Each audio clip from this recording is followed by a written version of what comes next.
This morning, Traveler ventured into the depths of the restricted section in Knights of Favonius library, and he found out that a new thing has appeared. Imaginarium Theatre, a new endgame that has been teased since 4.7 livestream. I will try to answer simple questions about this mode. What is it? What are the basics? Is it fun? Is it good? But a lot of these questions are also tied to your own opinion, so I suggest you could play this mode yourself and then throw them into a bit of comparison with HSR. With that being said, let's get started. So what is it? It's a roguelike mode in which you can use only certain element, and it's in a sense similar to Simulated Universe, but it has some kind of variations. The elements should change every month, and you have certain trial characters you can use. Now let's talk about the difficulties. As we know, in Simulated Universe you have all these worlds and they all have some kind of difficulties. But here there are three, plain and simple: easy, medium, hard. Differences between them is the amount of bosses you have to kill to pass the run and amount of characters you need. For the easy it's 10, for medium 14, 18 for the hard one. You also have 6 trial characters, so in total you need actually 4, 8 and 12. Characters used within this endgame could be differentiated into 3 different sections, and those are principal cast, alternate cast and special guests. Principal cast are the trial characters, it's the characters you will start with. Then you have alternate cast, which is the characters you own or you borrowed from your friends. You can borrow one from each of your friend, and also these characters you have to find throughout the run. And lastly, you have the special guests. These characters again you have to own,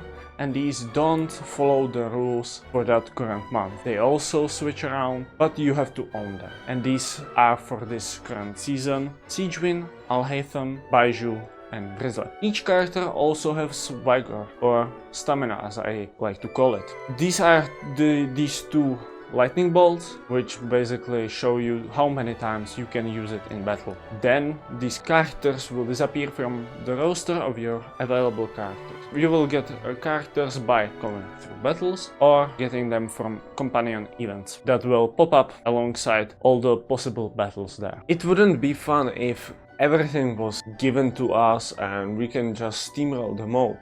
For that reason, we have this new currency for the runs that are happening at the moment. This currency is very similar to Cosmic Fragments, and it is called Fantasia Flower. At the start of your run, you can see that you can earn them by going through battles. The more difficult battle, the more Fantasia Flower you will get. Or you can spend them to get more characters, or to get some blessings, or even go through some mystery boxes. As I mentioned before, mystery caches are a thing, which is something like occurrences. You either get something totally random, you might have a chance on increase to get something. For example, on the next companionship event you can choose of 2 characters instead of just getting 1, or you can just get reroll for winning a battle. Then you have blessings, basically the same as in Simulated Universe. It's the buffs you are getting, which as per description should differ with each season. These will also last for 1 month. In a similar way, like Spiral Abyss has been changed from reset every 2 weeks to every month. So basically we are getting every 2 weeks 1 piece of endgame. Since we have started talking about Spiral Abyss, let's compare Imaginarium Theatre with that. Let's make a list of everything that is different. Basically, you use much more characters, you can borrow characters, but you have to use just certain elements.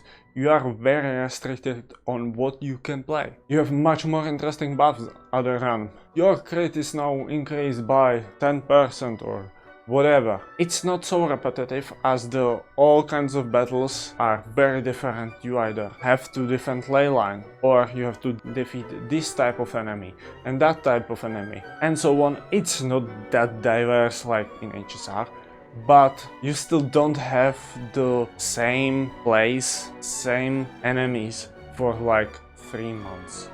It's changing a lot, at least throughout the one run I did. Now, there is still one thing I kinda missed, and it's kinda important to mention. And these are the negatives of this mode. One is that you need quite a lot of characters for this, and preferably leveled up. And I believe that many people don't have that many characters for this event, for example, leveled up. For example, I struggled building those 12 characters. I had to use characters I didn't play at all, such as Yanfei or Klee or Razor. These characters were very rough to play with even within the game, and I believe some people might struggle with it as well. Then, after each battle, you will get random character, which is another thing that just happens. Unless you will get through those mystery caches, some kind of rerolls, and then you might influence the outcome somehow. Then you might be just unlucky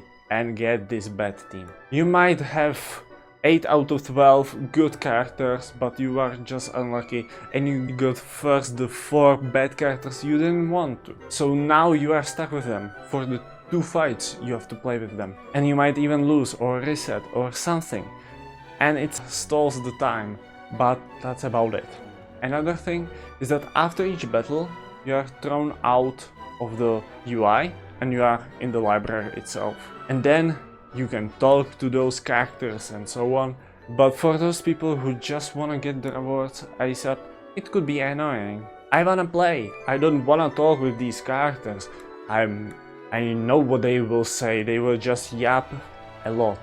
And that's about it, I do not care about it.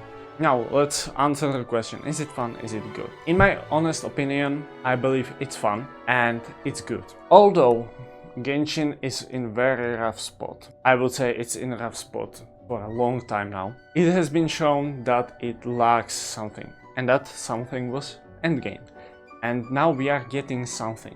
I believe it is a great start for something even better. And I'm sure it will get further updates, because maybe in the future we might get some unhinged combinations, such as something that is totally unsynergistic, such as Geo, Anemo or Dendro, which would be hilarious if you ask me. But I don't think that would happen. The combination that is right now, Anemo, Pyro, Electro, is pretty good and is, let's be honest, Overload has been pushed for some time now, ever since Chevrus was released, then Arlecchino.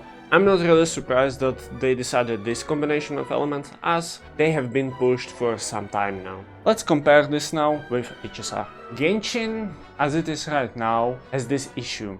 Genshin is never focused on one type of fight. It's always you got cleave, you got boss fights, and something in between. This happens a lot in Spiral Abyss on 12th floor.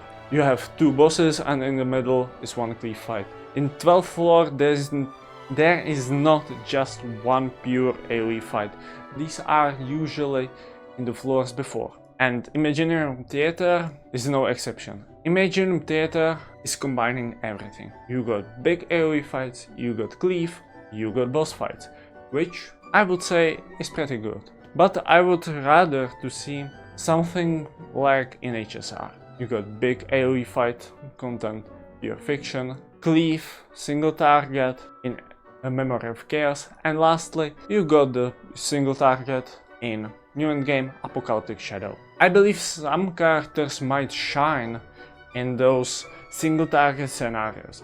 For example, Arlecchino as a character is great on single target. However, on multi-target it isn't the best, let's be honest. And I believe there are multiple cases of this actually happening. So we cannot actually really compare it with HSR. And finally, the one thing many of you want from these endgame modes is the rewards. Well, this game mode is shorter, so it gives less rewards, although with the 4.7, as many of you noticed, we got more rewards, from 600 to 800. Meanwhile, this one gives 620. For the first run, you are getting like 1.7k, because 1.1k for free, just for playing the mode for the first time. I mean, that's quite worth it. 11 pulls, just 1 hour of content, why not? That's more than you would get as quickly, except for probably swiping. Anyway, the one thing that this mode gives, and Sparklebus doesn't, is medals. It's this new type of thing that Genshin is trying to push. And for the majority of players, I would say it's pretty useless, let's be honest. For the medal, you can buy poses for photos, and that's it. Nothing else. It's just poses. For the first rotation you are getting 3. And I believe that's it. I enjoy this mode and I would suggest you to try it as well. And I honestly think, or hope so, that this is just the beginning and we might see something more in Atlan. Fingers crossed, and let's hope for the best, not just for this mode and for the game itself. Although I honestly, at the moment, prefer HSR style things, but I still keep in touch with this game as I started with it my whole journey through gacha games. Anyway, that's enough yapping from me today. Thank you for your time, and I will see you in the next one. See ya!